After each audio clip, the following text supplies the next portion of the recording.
this side. Today we will be discussing about RRB, IBPS RRB scale 3 और scale 2 का study plan. तो मैंने basically 2 बार attempt किया था और समहाउ प्रिपरेशन की थी. तो आई थॉट कि गूगल पे मेरे को काफ़ी चीज़ें मिली नहीं, स्केल 1 की ही बेसिकली मटेरियल आपको नेट पे मिलेगा. तो इसलिए मेरी आज ये कोशिश है कि वीडियो के जरिए कुछ लोगों की क्वेरीज सॉर्ट आउट हो जाए. तो हम देख रहे हैं IBPS RRB स्केल 2 और स्केल 3 का स्टडी प्लान. इस ईयर पैटर्न चेंज हुआ है. स्केल 1 में 2 फेज हो गए, बट स्केल 2 और स्केल 3 के लिए सिंगल पेपर रहेगा. तो स्टडी मटेरियल और जो सिलेबस है वो लगभग सेम है. आपका reasoning, quant, financial awareness, English या हिंदी और कंप्यूटर नॉलेज. तो हम एक एक सेक्शन की अप्रोच करते हैं. पहले जाते हैं रीजनिंग में. 40 क्वेश्चंस 50 मिनट. और यहाँ मैंने जो लिखा है, ये लिखा है सेफ स्कोर या फिर कट ऑफ स्कोर जो एक्सपेक्टेड है. इससे कम भी हो सकता है, ज़्यादा भी हो सकता है. Every year it changes. आप इसको सेफ साइड लेकर चल सकते हैं. तो रीजनिंग को हम कैसे अप्रोच करेंगे? पहले देखेंगे टाइप ऑफ क्वेश्चंस. सिलोगिज्म आएगा, इसमें पजल आएंगे, डायरेक्शन रिलेटेड क्वेश्चन होंगे. तो हमें एक स्टार्टिंग में एक पेपर पे हमने बना लिया these are the type of the questions, 10 बना लिए. अब एक है जैसे सिलोगिज्म, उसकी प्रैक्टिस कर ली हमने. प्रैक्टिस टाइप वाइज क्वेश्चन हमने सिलोगिज्म की प्रैक्टिस कर ली, हमने डायरेक्शंस के रिलेटेड की कर ली, एज से रिलेटेड पजल्स की कर ली, सीटिंग अरेंजमेंट से रिलेटेड कर ली. उसके बाद हम करेंगे कंबाइंड प्रैक्टिस कि एक रीजनिंग का पेपर है, उसमें सारे अलग अलग टाइप के पेपर. फिर ऑब्जर्व करने में आएगा कि this type of question is easy for me. मुझे लगता है सिलोगिज्म आसान है, मुझे लगता है सीटिंग अरेंजमेंट बड़ा मुश्किल है, डॉक्टर के बगल में इंजीनियर बैठा है, वो उसके पीछे बैठा है. तो 40 क्वेश्चंस इसमें नहीं करने, हमें वही अटेम्प्ट करने जो हमारे लिए इजीली है. 20 प्लस लाना है. आप 25 लेके चलिए कि आपका अच्छा स्कोर है. तो मेन थिंग जो है कि हमें आइडेंटिफाई करना है कि this is my strength, this is my weakness. Strength के ऊपर वर्क करना है, वीकनेस को छोड़ के आना है, वो हमें अटेम्प्ट ही नहीं करना. सिमिलरली क्वांट भी रीजनिंग की तरह ही है. स्केल 1 का सिलेबस स्केल 2 के बराबर ही है. क्वांट में भी हमें ऐसे ही अप्रोच करना है. टाइप ऑफ क्वेश्चंस एक जगह पेपर पे लिख लेने हैं. आपको इन दोनों के टाइप ऑफ क्वेश्चंस आप मेरी नेक्स्ट वीडियो में देख सकते हैं. अदरवाइज बैंकर्स अड्डा पे आपको काफ़ी डिटेल में मिल जाएगा. क्वांट में क्या है, स्पीड एंड डिस्टेंस का होगा, परसेंटेज, परमुटेशन, अलग अलग जो टॉपिक्स हैं आपके बेसिकली 10 से रिलेटेड, वो सारे होंगे. तो एक्यूरेसी इसमें एक चीज़ है जिसमें आप एक्स्ट्रा कर सकते हैं कि सॉल्व करेंगे क्वेश्चन. जैसे डाटा इंटरप्रेशन का कोई ग्राफ वगैरह आ गया 0.9, D option 0.9, you are 100% sure. Cut off इसमें थोड़ी कम जाती है, लीस्ट जाती है सारे उसके हिसाब से. 15 प्लस आप सेफ मान के चल सकते हैं. सीरीज आएगी, कुछ सॉल्व वाले आएंगे. वही चीज़ जो पहले हुई थी, स्ट्रेंथ आपको आइडेंटिफाई करनी है, वही अटेम्प्ट करने हैं. अटेम्प्ट कर लिया आपने 20 के आसपास and you are 90% sure, you are through. Financial awareness एक ऐसा टॉपिक है जो आपको स्केल 1 में नहीं आता. वहाँ आती है जीके, यहाँ आ रही है आपको फाइनेंशियल अवेयरनेस.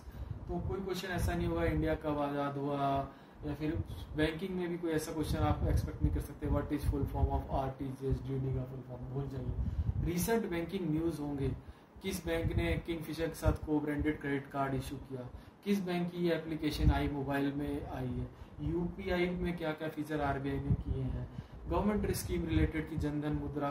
मुझे लास्ट ईयर का याद आ रहा है कि क्वेश्चन था कि 15 अगस्त तक कितने खाते जनधन के खुल गए थे. तो स्पेसिफिक फिगर भी पूछ रखी थी. इसलिए आप कैप्सूल रेफर कर सकते हैं. अलग अलग वेबसाइट पे फाइनेंशियल अवेयरनेस है, अच्छे से कैप्सूल पढ़ लिया.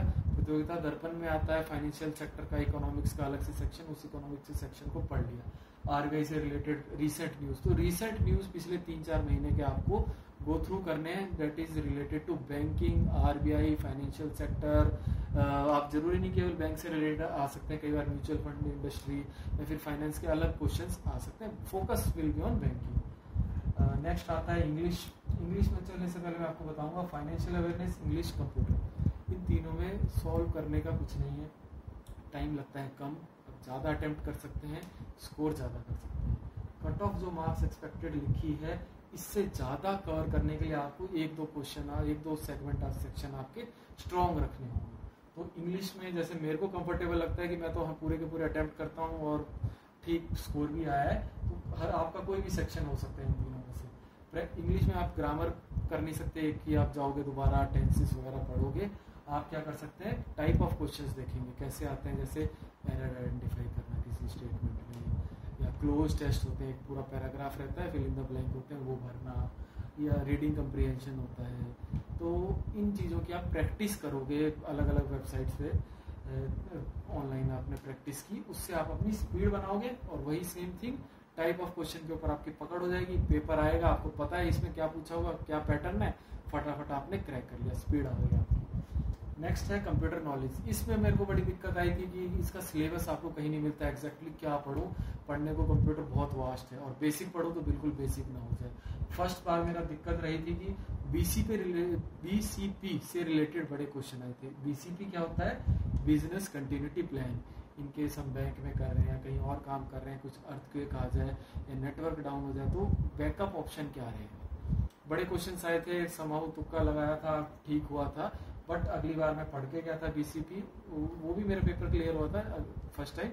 सेकंड टाइम मैंने स्केल 3 दिया था, तब मैं पढ़ के गया था बीसीपी, उस टाइम बीसीपी के ज़्यादा क्वेश्चन नहीं आए। उस टाइम कैप्सूल और ऑनलाइन क्विजेज से आ गए थे। आप 10 या 11 क्विज देंगे ऑनलाइन, उसके बाद आपको लगेगा क्वेश्चन रिपीट हो रहे हैं। तो टारगेट लेके चलो कि अलग अलग वेबसाइट से आप कंप्यूटर के 20-25 पेपर अटेम्प्ट कर लो, 10-10 एक में क्वेश्चन पेपर है तो 200 या 300 अटेम्प्ट कर लिए। उससे अलावा आपको ऑनलाइन नए क्वेश्चंस नहीं मिलेंगे और आपकी थोड़ी पकड़ हो जाएगी कंप्यूटर नॉलेज के बारे में। एक्सेल वगैरह से रिलेटेड शॉर्टकट वगैरह आपको लगेंगे ये क्वेश्चन आएंगे कि नहीं आएंगे, बट एक प्रैक्टिस कर लो, आपकी स्ट्रेंथ बन जाएगी। मोटा मोटा हमने हर सेक्शन को देख लिया है।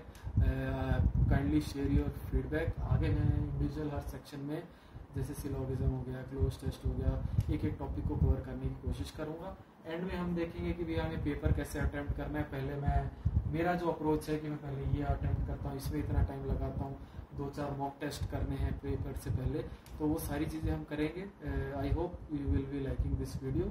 सो लेट्स सी आगे हम वीडियो में क्या क्या करते हैं। Thank you very much.